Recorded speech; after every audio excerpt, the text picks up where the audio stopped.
Empathy versus sympathy. What are they and how do they differ? Well, it all comes down to compassion and connection. Welcome to Normalize the Conversation.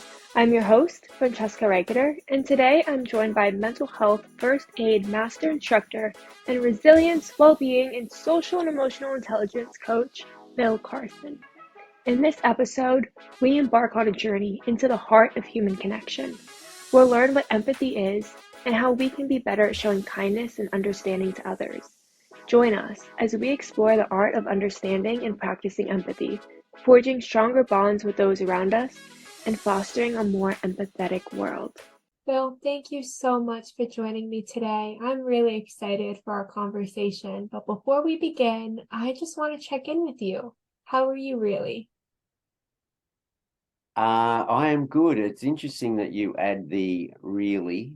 But yeah, I am good. I'm excited to be having this conversation with you, Fran, because it's a topic that I'm very passionate about. I'm really passionate about it too because we're going to talk about sympathy and empathy today for anyone listening. And Mm. I didn't know that there was a difference for a very long time.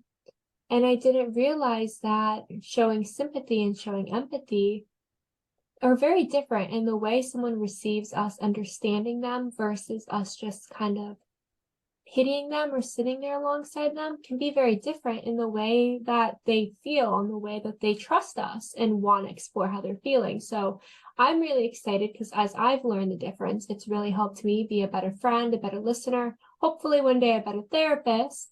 But for those who don't know the difference, would you mind telling us a little bit about what sympathy is versus what empathy is? Mm. Yes, it's a really important topic, and so I probably will bring a slightly different insight to it, which I think is incredibly valuable.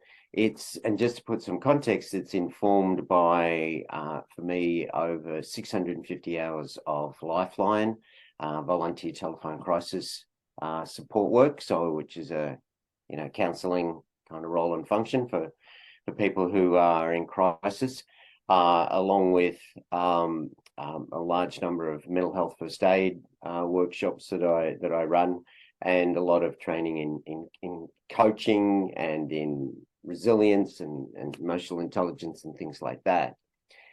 So empathy, the way I describe it and create the differences, empathy is about them. So think of thempathy, and sympathy is about self-pathy. Now, here's a really important distinction. What let's say, for example, the classic sympathy would be, and I was talking with a friend of mine the other day about this, and she said, sympathy just reminds me of death, because every time, if we normally do a sympathy or a sympathy card, for example, it'll be, I'm sorry for your loss, for example. Now, the really important distinction there with the I of when we make sympathy and I statement is that we have to be really mindful and careful that what's happening is, let's say, for example, you might share with me, Fran, that, just in the case of your grandmother, having a fall. Now, what will happen for us as human beings is that generally for most people, we're emotionally connected. And so I would, sense and feel for your concern about that, because you love your grandmother and concerned about her. So I will have those feelings. And then if with sympathy, I have the feelings, and then I do an I statement, which then projects back to you my feelings about that. Mm. And that's really risky, because essentially sympathy in that context as an I projection essentially is, putting my feelings towards you, as distinct from, and this is the incredible subtlety around this, that if, okay, I notice that I feel that way, but what I do is I just settle my own feelings down, and then I direct back to you and I ask the question, and how are you feeling? Yeah. And so instead of me saying, I'm sorry that happened to your grandmother, and then therefore there's no connection to you because essentially I've made it an I statement. If I do empathy, which is I settle my own feelings down, it's not a self-empathy thing, then it's about you. And then I'd reflect, how are you feeling, Fran? And that must have been very concerning for you to have had that experience with your grandmother. So the conversation then stays about you and not about me kicking into my feelings. Does this make sense? It does. And it's so important because I don't know if you can relate to this, but for me, I really hate when like something, I don't hate's a strong word. I very much dislike when I share an experience and people are like, oh, I'm sorry that happened. And then that's it. Because your response usually to I'm sorry is it's okay. But like, no, it's not okay. Like right now it's not okay. And I need to feel validated or supported or that I'm not alone in it. So I don't want to have to respond, it's okay, and comfort you when I'm not feeling okay. I want someone to say, that must have been really scary. How are you feeling? Is there anything I can do to support you? What do you need right now? How are you supporting yourself? What can I do? I want something that's more, I'm here for you, not, that sucks, sorry. And then I have to be like, oh, it's okay. Thanks. Yeah, exactly. Yeah, and so one of the really important themes that I make around this is that it creates emotional safety for you if, with that example that you just shared, where, and this is such a trap for so many people because we've all, had the experience where, our friends and others have the emotional intelligence of a gnat. You would say something like, yeah, look, I'm really concerned, about, my studies at the moment and, the pressures that I'm under. And then so good practice would be, yeah, that must be pretty tough for you. And like, how are you organizing things? What support are you getting? So it's a gentle you conversation versus, oh, I know I'm under so much pressure myself, and and then it just suddenly becomes all about me. And the fact that you shared is just dropped into this black hole of I don't care. Yeah. Exactly. And I think that people sometimes want to respond with their own experience to like normalize, like, hey, I get this too. And I think that that's a really beautiful thing. But there's a way that we can add that empathy piece into it, right? So it's like, I've been really stressed out too. And something that's helped me is taking a break. Have you found anything to help you? What's been helping you? Or how are you coping with this, right? So redirecting it into what's helping you? How can I support you? Here's something that's helped me, but not saying, and now it's about me, I'm stressed too. Come ask me why I'm stressed. Instead of you opened up to me, I felt it too. I hope I can be here for you. And I think that's the thing is how can I use my own experience, my own what I've learned, or just my own attention and presence to support you? Because when you open up, like you matter and you should feel like people are there for you and not like you have to hide away and let them have all the space. Like you deserve space too. Yeah, exactly. Probably the thing I'd just reflect back and create some distinctions around that, Fran, is that one of the things I really encourage and suggest that is that we give space to the I piece, meaning that give the attention. So the empathy is the thempathy, and the empathy comes from the Greek word for feelings. So it's the them feelings versus the self feelings, sympathy feelings. So by first of all being, noticing that we'll have a response, okay, settle down, reflect, be present with the other person, be present with your feelings, notice those feelings, and then just say, and how are you going, and what sort of resources you accessing, etc., etc., and probably give a little bit more space to, what are you doing? How are you sort of looking after yourself? Giving space to that first, the you first, before coming in too early with the I. So it's when we want to, and this is the challenge, because quite a lot of people kind of want to help, and they because they see there's a challenge there, and they see, in a sense, the invitation for helping, because the person has essentially opened up and made a statement about the way they're feeling. And so in theory, it can be perceived as this is an invitation for you to tell me how to fix my problem. But it's not. It's the invitation in that I'm sharing how I'm feeling. And to your point, by doing the empathy, by reflecting back their feelings and staying present with their feelings, that's where the person, the other person, will feel heard and listened and validated for their feelings. And that's the really powerful thing here, is the validation of our feelings. And rather than when someone tells us what to do or gives us their experience, in a sense, there's an implied invalidation of those feelings. Does that make sense?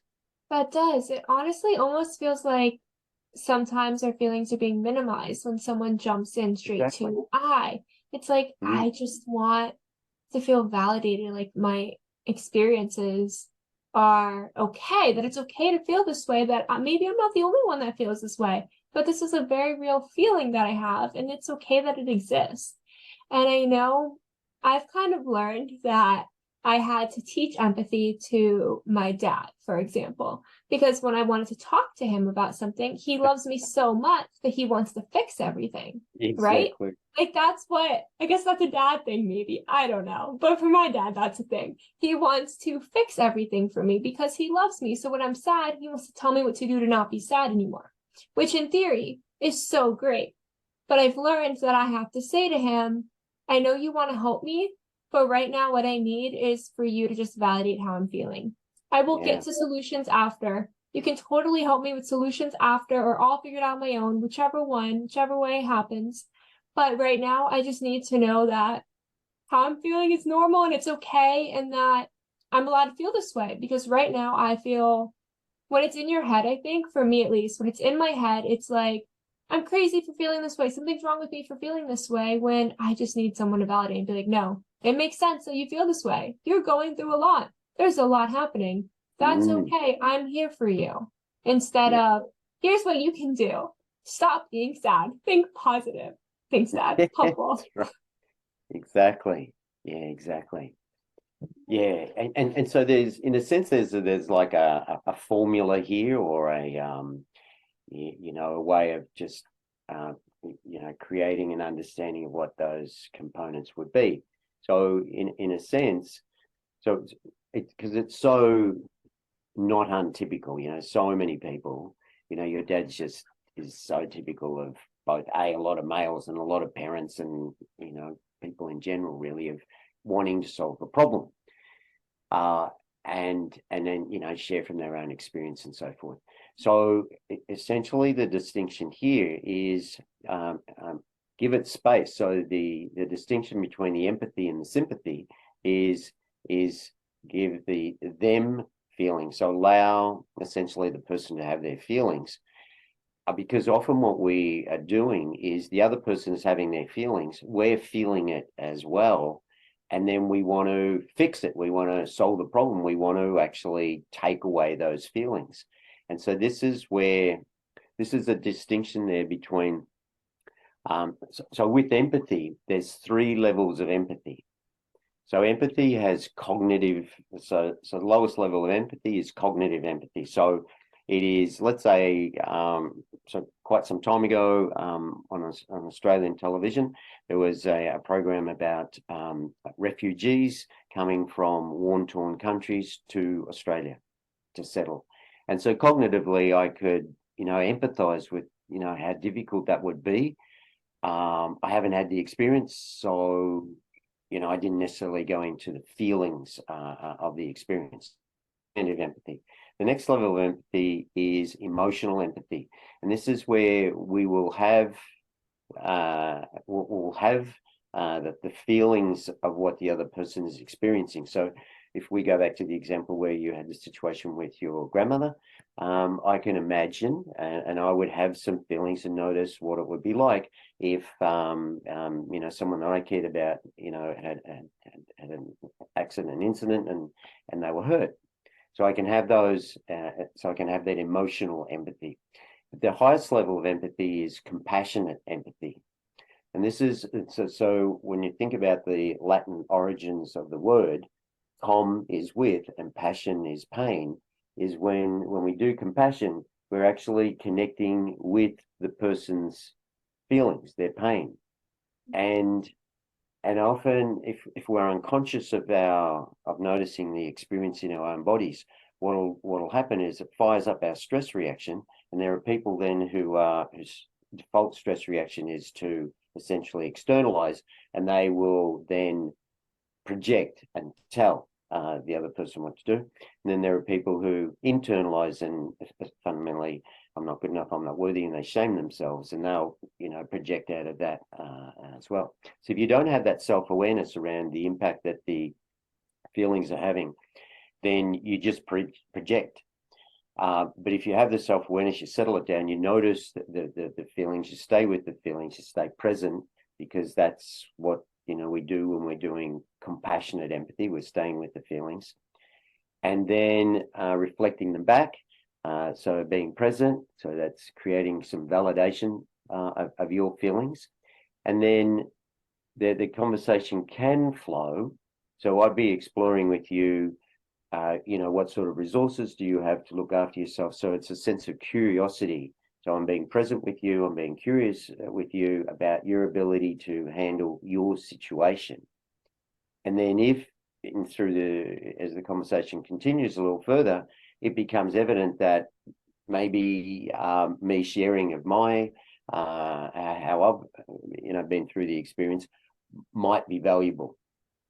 You see the distinction here, that the sharing of my own personal experience, I have to kind of just give space to really sort of see whether that would be useful to be helpful, or whether you've got enough resources, you're working on enough things yourself that you're good to go and look after yourself.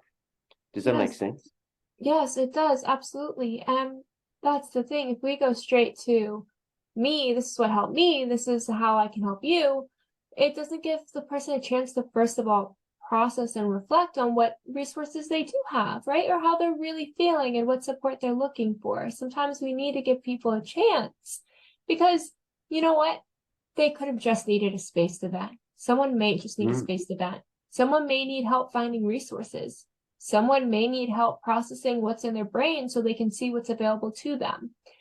What they need may not be your solution, or it may actually be your solution, but you don't know if you don't give them a chance to express and explore. And that's key, right? It's giving people a space. But going back to self-awareness, because I didn't realize how important it is to check in with how you're feeling before you respond to somebody, until I noticed that someone would say something to me and I would respond so quick out of maybe a frustration, because a similar experience happened to me and I was frustrated by it. I was like, oh, it's this person and this, and they can't be trusted. And it's like, well, that's not their reality. It might be, totally might be their reality. It might also not be their reality. So by me projecting my own experience, I could be making someone feel angry towards something that maybe they don't need to be. I could Mm. make them feel like this person just doesn't understand and they're looking to place blame. This person is focused on them and not me. So by checking in with how I'm feeling before I respond is key to see, am I going to project my own feelings onto them or my own fears and shame? Because if you are, it's not helpful to them. Right? Like Yes, it's not. exactly right. It's so true. Yeah, you've got really good self-awareness and insight around this, friend. That's very, very good. Thank Mm, you. I'm mm, learning. mm. Yes, it's very good. Um, because just imagine how many issues, not only, just in the interpersonal relationship there, and then in groups of people, and then in whole countries. I mean, there's madness happening in your country, there's madness happening in ours, because people just go into reaction Yes. straight away, and they fire up their stress reaction, and they'll either go into attack, externalize, or they internalize. How could you do this as a terrible thing? How could you think so of that? Without settle down, give some space, reflect back feelings, be present, create some validation of feelings, and understand what the kind of landscape is in this space between us in terms of, what you're thinking and feeling and how I relate to that, and then explore what a solution might look like. Yes, Pretty sophisticated. exactly. So much Now, needs to happen before we have a solution. And validating is key. I cannot express that enough because, mm, again, a lot of times in our heads, we may feel like I don't deserve to feel this way. What's wrong with me for feeling this mm, way? And just that yeah, validation can change everything. It can get rid of a lot of shame. It can get that's rid of right. this thing that's blocking you from looking for a solution because I don't need a solution. I need to just get over this, right? That's something we tend to think, right? And it's like, maybe you don't need a solution. Maybe you just need time to process. Absolutely. Maybe you do need to make a step towards something, whether that step is setting a boundary, learning a new skill, reaching out for support, whatever that step you may need to take is out there. Absolutely. But Mm, if you feel ashamed for feeling that way, you're likely to not take the step because you're arguing with yourself on whether or not it's right to feel this way. yeah, exactly. It's also really interesting, and it sort of seems like it's counterintuitive. Um, but what's there's been some research that's starting to really identify that what happens when we create this, I kind of just use the metaphor of a platform of presence and validation. So you're expressing your feelings, and I'm not trying to tell you what to do. I'm just being present with how you're feeling and how you're resourcing your way through that. And what happens when we create this safe space between us with, compassion and so forth. One of the themes around the research is identifying that what happens for, let's say, if I was talking with you, it enables you to start kind of accessing more of your kind of right hemispheres, some kind of vagus nerve soothing. So there's this parasympathetic kind of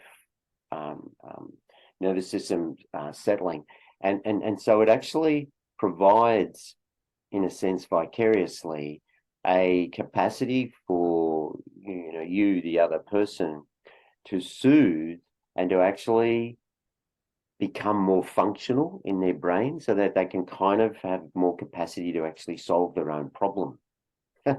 And so in a sense, it's like, it's for all of us to learn, I think, that distinction between the empathy is about the other person, and that, in a sense, the trust and the capacity that that other person can have the feelings that they're having. It's not freak out stuff because they're feeling the way they are. We don't have to then rescue them because of their feelings. Just be present with their feelings, validate their feelings, and allow the person to, in a sense, work through their own feelings. So I'll give you the example of what this is like.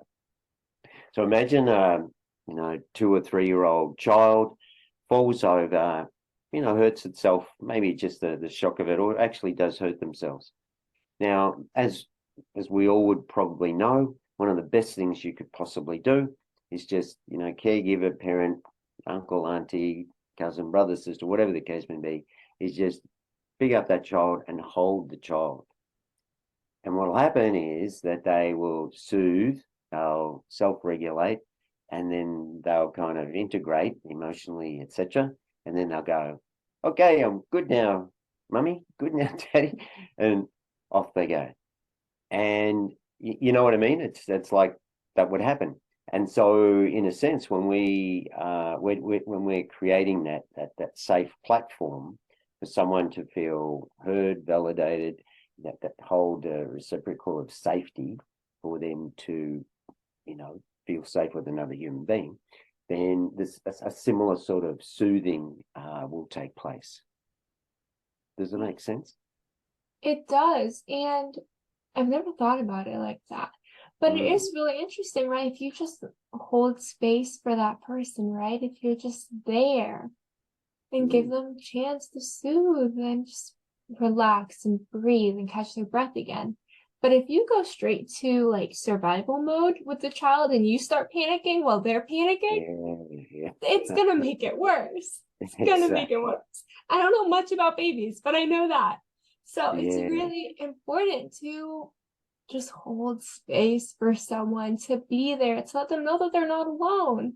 But again, not panic, not react right away, just be there. Being there really makes all the difference. And I don't know why we always want to jump into rescue mode. Sometimes the best way to rescue somebody is by just being in the boat with them so they're not in it alone. Yeah, I think my understanding around the why, to some degree, it happens is is because people are not having the self-awareness around their stress reaction. So I know a particular individual who, with that same in a situation of a young child falling over, seeing that triggered his stress reaction.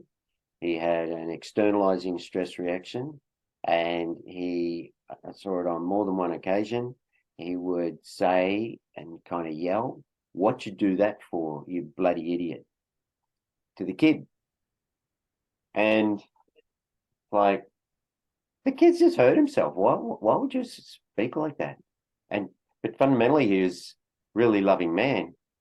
But the stress reaction of seeing someone that he loved, his own child, get hurt, fired off that stress, and that habituated externalizing style in his case.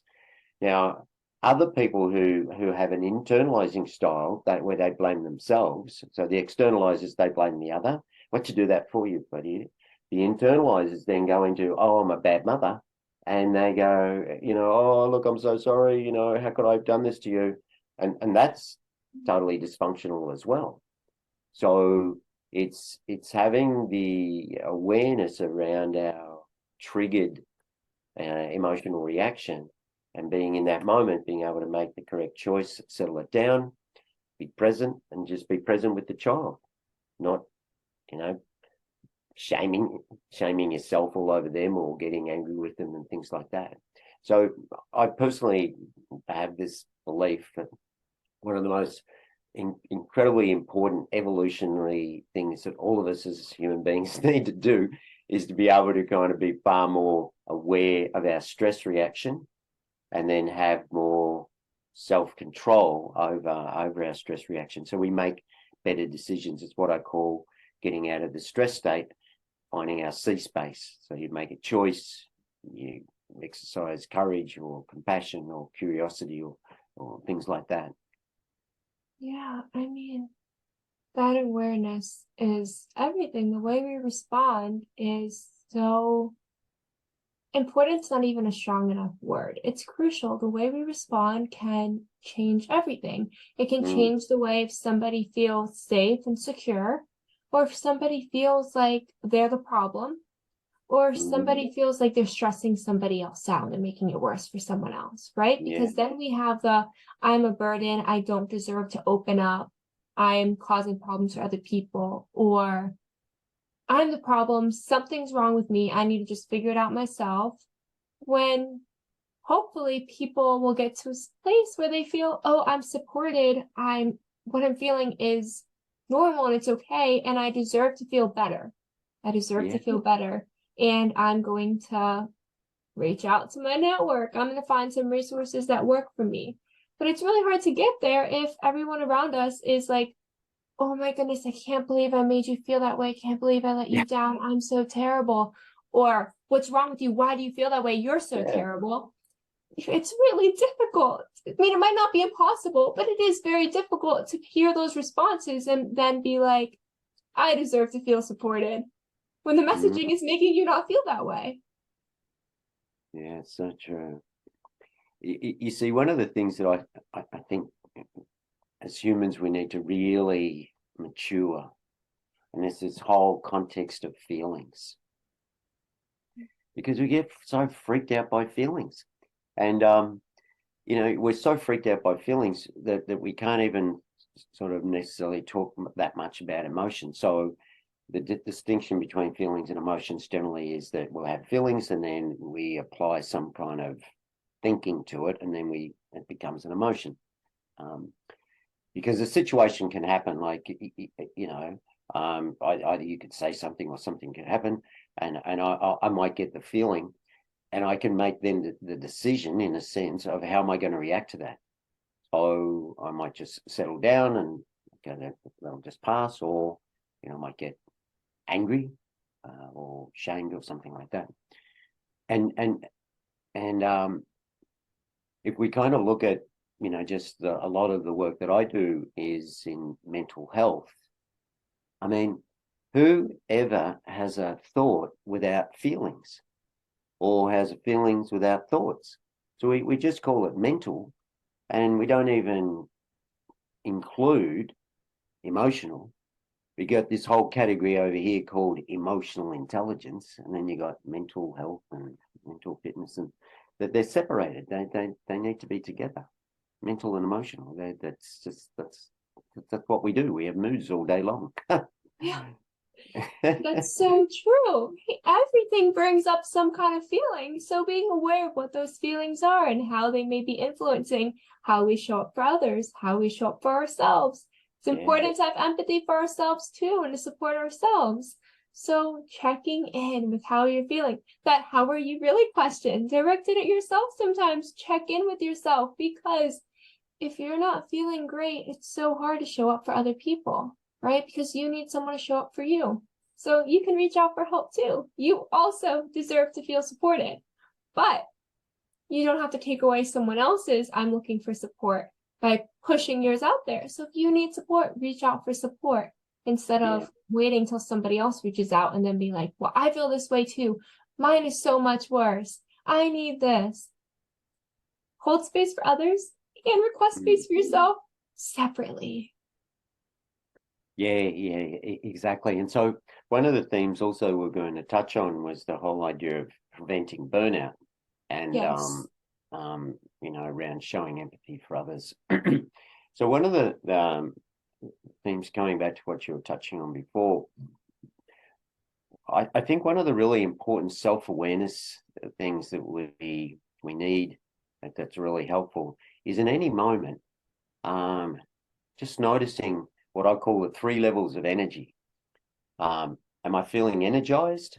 Am I feeling empty? Or am I feeling exhausted?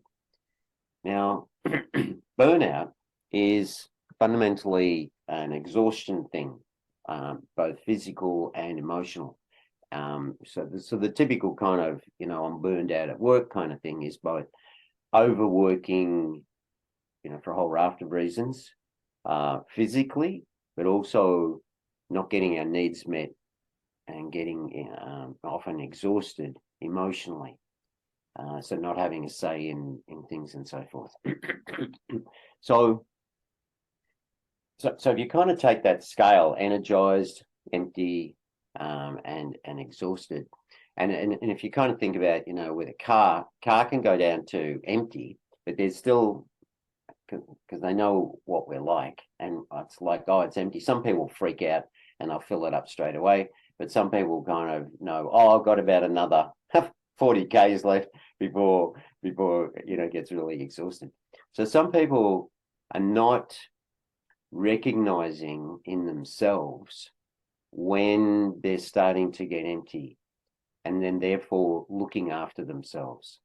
Now, there's a whole, organizationally, this is quite fascinating, because there's essentially three players in this whole burnout thing in an organization. There's the organization itself, putting pressure, just having its needs, its business pressures, and so forth. It then flows down, let's say, to the various managers, then so the manager, and then the individual themselves. Now, that's if you're kind of working in that kind of hierarchical kind of business environment. Me personally, I have my own business, so I'm essentially, accountable to myself. But I think the fundamental piece here is that each individual needs to be fundamentally aware of and take personal responsibility for their own energy levels, so that if they're not feeling energized for a whole raft of reasons, and they're actually hitting empty, you need to notice that I'm feeling empty. Now, that could be either through the day, because I've just spent the last hour and a half just really working on a project.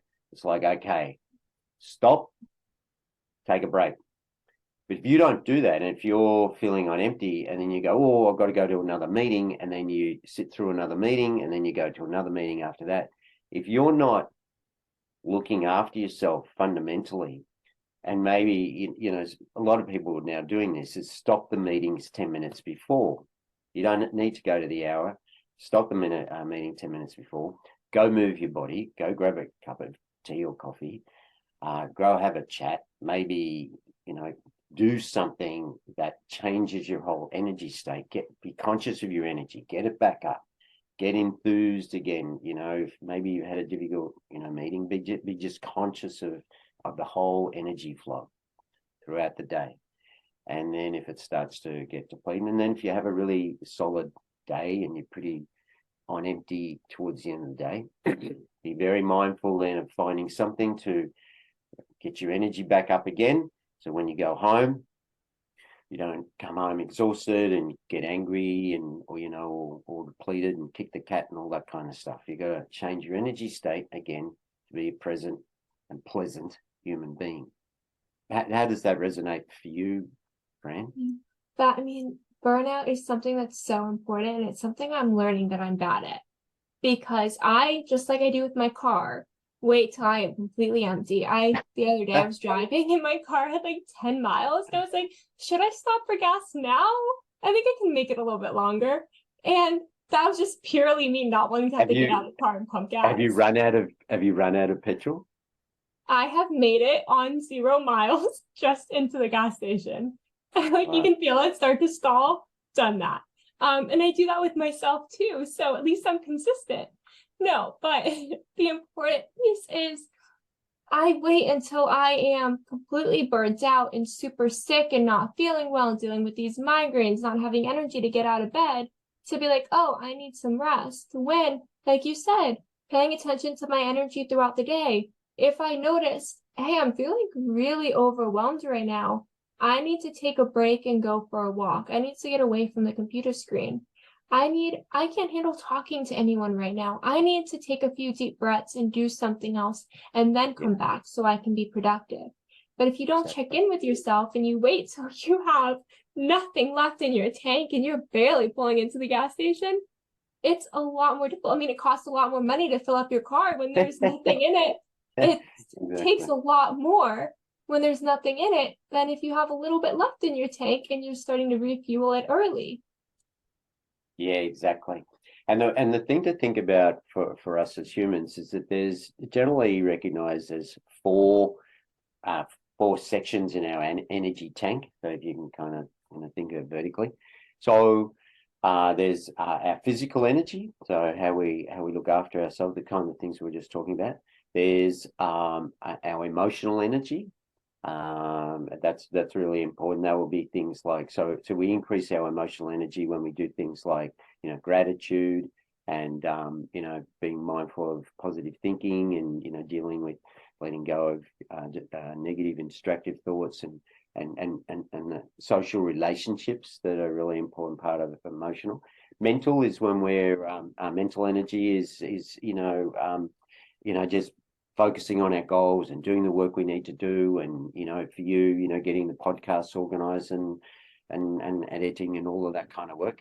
And then the really important component, another component is, you could call it spiritual, or in another context, it can be called purposeful.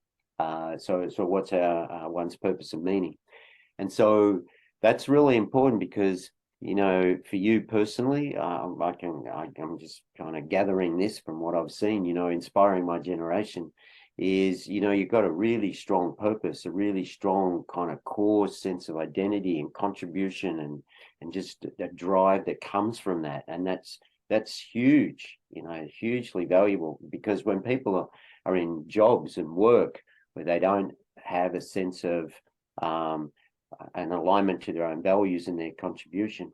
And even in, jobs that can be pretty seemingly sort of pretty basic, like let's say you just, I don't have a point of view around this, but let's say you're working in the retail industry and let's say, in a supermarket and, you're doing, stocking vegetables all the time and stuff like that. You can do that with love. Or you can do it with like hatred, I hate this bloody job and I hate all the stupid people, or you can do it with love. You can do it with a sense of, contribution, of caring about others, making sure you set it up properly, making sure you sort of got a good energy, people are coming in and you care about people, so that your core purpose there is, I care about other human beings. That's the reason why I get out of bed. So it doesn't matter what you do, it's because I care about other human beings. And as a sense of purpose. So you don't need a purpose like, I'm going to change the world, but just show up each day in a caring and loving way. And I think that makes a huge difference. It does. When you have a sense of purpose, it makes it a lot more exciting, right? Like you enjoy doing it. It takes away, I don't want to say it gets rid of the stress, by no means. I'm a very stressed out person. However, it does make it more exciting to want to do the work, even when it feels stressed. It also makes me want to feel good when I do the work, because I'm excited to do the work. So I want to do my best. So when I need to take a break, learning that it's okay to take a break. It's okay to take that break, so I come back to my work feeling excited because I'm so passionate about what I get to do. Exactly. Does it prevent burnout? No, there's so many other things we need to do and take care of. But it really does help with feeling accomplished, feeling like I'm contributing, not feeling like I'm stuck. So I think that it's so important when we're looking at how to take care of ourselves, how to support ourselves, finding that sense of purpose, finding our why, what makes us excited, because when you get that piece, then you kind of see yourself as a little bit more worthy, right? And then you want to take care of yourself because you want to see what you can accomplish and how you can make an impact, whether that is by stocking the shelves so that people don't go hungry, or it's being the CEO of the food bank that's giving people food, right? No matter what your job is, if you feel a sense of purpose and accomplishment, it makes it a little bit more exciting to want to be there and show up for yourself, and make you recognize like, hey, I need a break so I can show up tomorrow and do this even better. Exactly. Yeah, exactly. So just the other thing too that is important, because we were talking here about how to prevent burnout while showing empathy for others.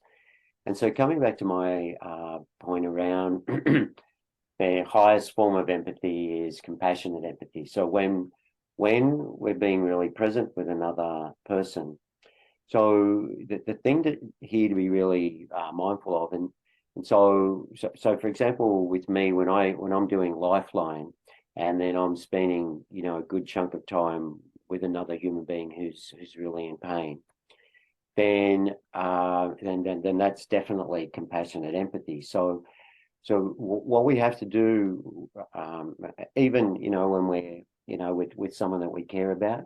So like if you go back to your situation with, say, someone very close, your grandmother, whatever, if you're doing the compassionate empathy and then you're creating that, that validation and that place of safety, and you're going to feel it. So those feelings, you have to be kind of really mindful of, what we do with those feelings, because they'll stay there. So again, not, projecting them and offloading them onto the other. But then if the conversation ends, then you'll have the feelings. Now, sometimes they're only low level feelings and you can just kind of like, they'll just go and you can just, trottle off and do whatever you need to do. But if there's some lingering feelings, then just be mindful of that, validate that, just change the energy in some shape or form. It might be to go for a walk, get some nature energy. Maybe you can't do that straight away, then plan to do it, at some point, sooner rather than later.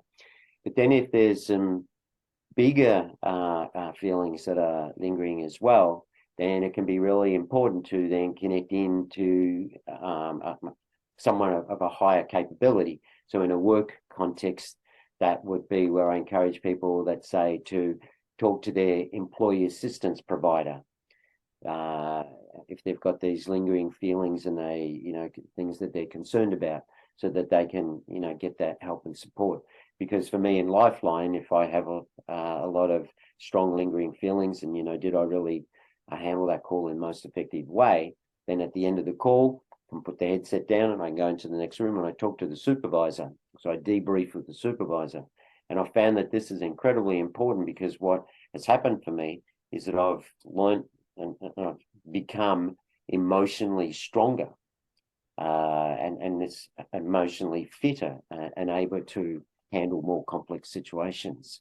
And I think this is a potential for all of us as human beings to become emotionally fitter and stronger when we are validated around our feelings and when we can work them through and heal them in any way, shape or form. Absolutely. Emotional resilience is so important. And that starts with recognizing how we're feeling, acknowledging it, and being willing to work through it, right? It's so easy when you hear something very sad or very difficult happen and you feel it, right? And then you just stick with those feelings. How many times do you turn on the news and you see something sad and that's all you can think about all day?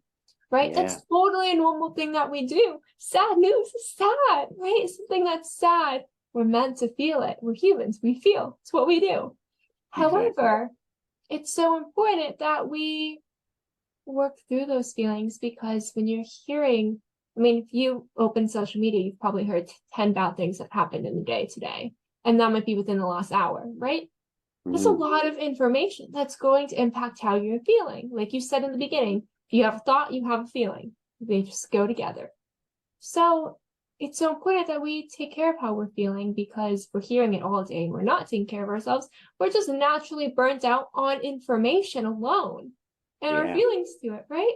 Like we deserve to feel supported, right? That's the overarching message. You deserve to feel supported, checking in with yourself, seeing how you're feeling, so that you can be there not just for yourself, but for others.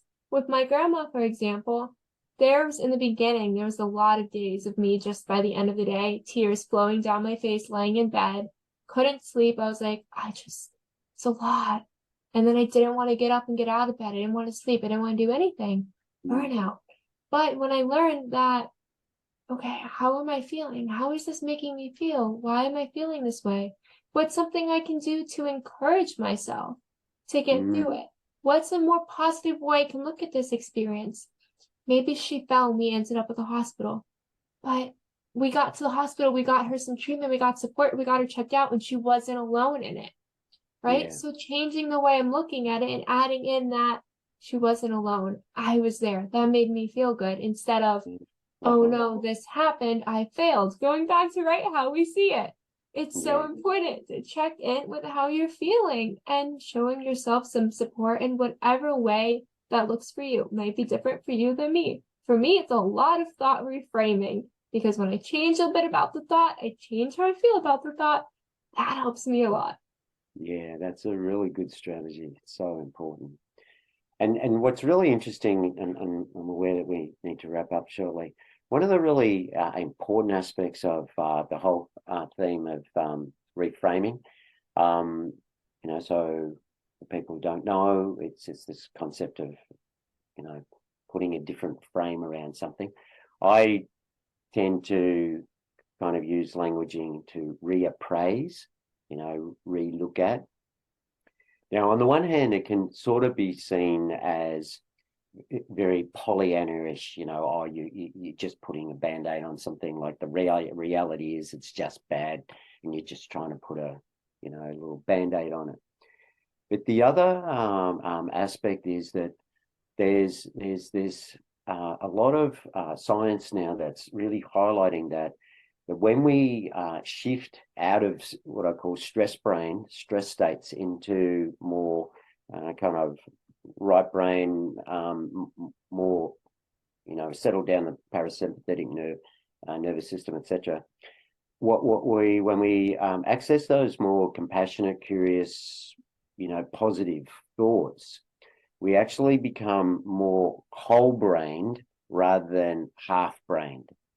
And so no one ever solves a problem when they're stressed out. You've got to actually get out of that state to get a more expanded state. And so sometimes, that reappraisal, reframing, bringing different thoughts and feelings to the experience then brings a more expanded capacity to actually deal with what you're dealing with, not to put a Band-Aid on it, but to have greater capacity.